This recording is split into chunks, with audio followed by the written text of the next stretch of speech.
everybody. We had a great weekend from an economic standpoint. Our prices are coming down very substantially on groceries and things. They're already at a much lower level than they were with the last administration. And we worked on it this weekend, and you're going to see some of the items that were a little bit higher. They were lower than the last administration, but a little bit higher. We're going to have some little price reductions, and in some cases, some pretty good ones.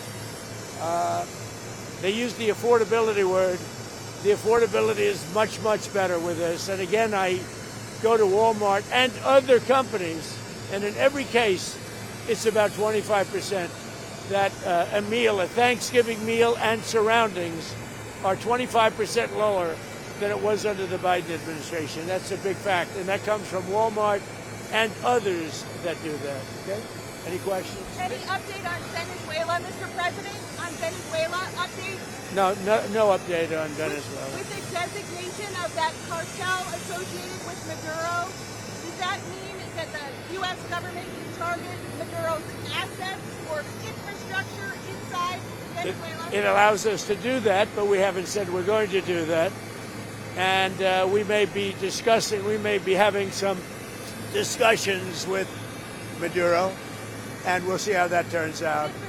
They would like to talk. Mr. President, Representative Massey says he's concerned that the Epstein probe you are calling for could be a smokescreen to block the release of more files. Is that the case? Well, I don't want to talk about it because fake news like you're a terrible reporter, and fake news like you, they just keep bringing that up to deflect from the tremendous success of the Trump administration. So a guy like Massey, his poll numbers are showing he's at 6% approval rating right now. And we call him Rand Paul Jr. because he never votes for the Republican Party. So they're using Jeffrey Epstein as a deflection from the tremendous success that we're having as a party. Mr. President, on Venezuela, you said they want to talk. You said Venezuela wants to talk. What does that mean? Venezuela would like to talk. What does it mean? You tell me. I don't know. You want to talk to them? I talk to anybody. I talk to you, right? I talk to anybody. We'll see what happens. Her life could be in danger because of the rhetoric. Her life is in danger? Who's that? Marjorie Taylor Greene, she says. Marjorie Taylor Greene. I don't think her life is in danger. Frankly, I don't think anybody cares about her. Okay, what about you? Are you negotiating with lawmakers on health care ahead of a vote next month? We're negotiating with lawmakers, and I've had personal talks with some Democrats. I can't tell you who they are. I just don't want to do that. It's not fair to them. About paying large amounts of dollars back to the people. You know, this was my idea. It came up during that. You know, oftentimes under times of stress, like the shutdown, you come up with great ideas that you wouldn't have thought of before. The insurance companies are making a fortune. Their stock is up over 1,000% over a short period of time. They are taking in hundreds of billions of dollars, and they're not really putting it back, certainly not like they should.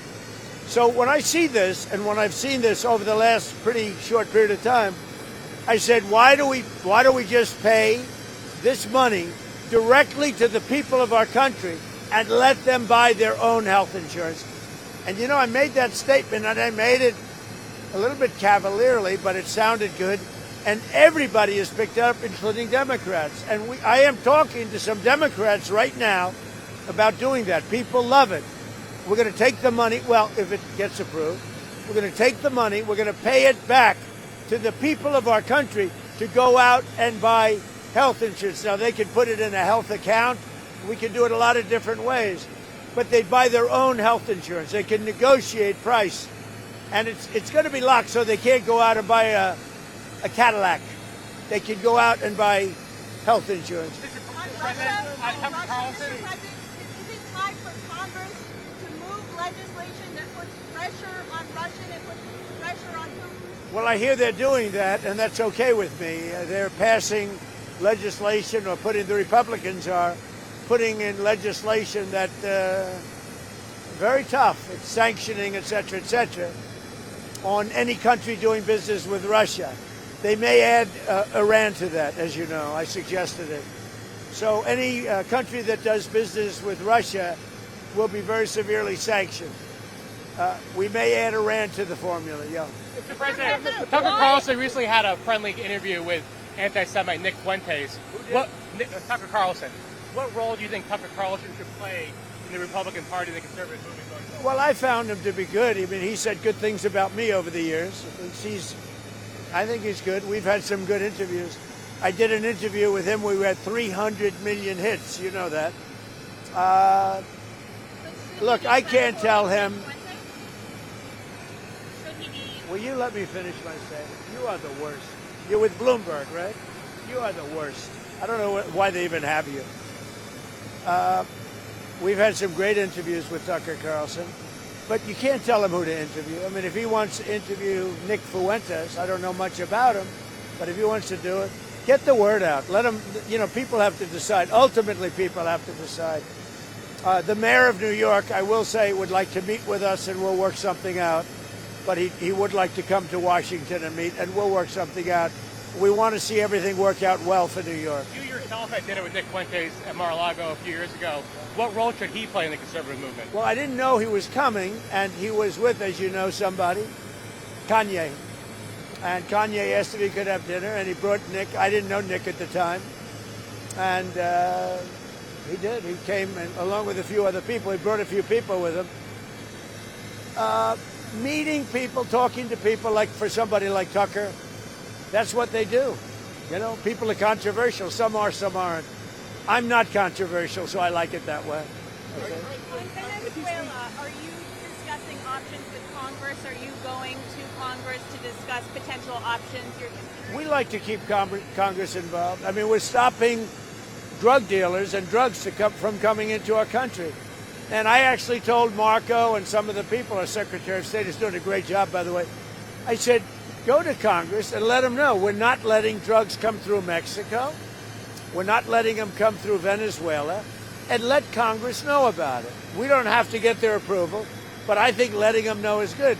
The only thing I don't want them to do is leak information that's very important and confidential and may put our military at risk, or whoever is doing, CIA, military, etc. But I did say, I said, go and see Congress, see the representatives that we're supposed to be seeing, and be open about it. If they say, we don't want you to stop drugs from coming into the country, I don't think that would be good. Yes. Are any other countries committed to helping the U.S. with Venezuela, or is all our actions still? Yeah, we have great support because it's all about drugs.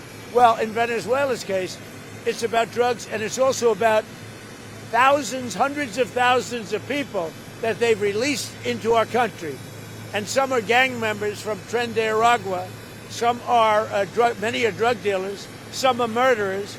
So in the case of Venezuela, it's the prison population.